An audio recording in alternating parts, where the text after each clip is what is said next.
véritables torrents ont d'ailleurs traversé des villages. Cette région avait déjà connu un phénomène un peu de ce type il y a un an. Ariane Nicolas, Perrine Baglan. Un petit cours d'eau transformé en torrent. Cette vidéo nous a été envoyée par Michael, un témoin BFM TV. En quelques heures, il a plu près de Draguignan l'équivalent d'1 mois et demi de précipitations. La rivière Nartuby menaçait à nouveau de sortir de son lit. Le rocher que vous voyez là, en face, était recouvert par l'eau. Et à 4 h du matin, j'étais debout et je ne me suis pas recouché. L'an dernier, dans ce hameau, 3 personnes avaient perdu la vie à cause des intempéries. L'intensité des pluies était 4 fois moins importante ce week-end, mais il n'empêche, les habitants sont très inquiets. Des routes sont toujours barrées et les travaux d'aménagement de la rivière prennent du retard.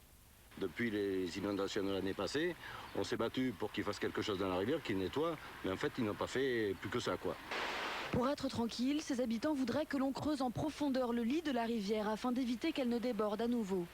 Les autorités, elles, considèrent que les travaux de déblaiement sont suffisants.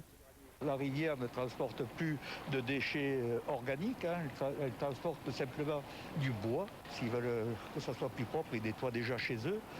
Et puis après, ils viennent nous donner un coup de main à nettoyer chez les autres.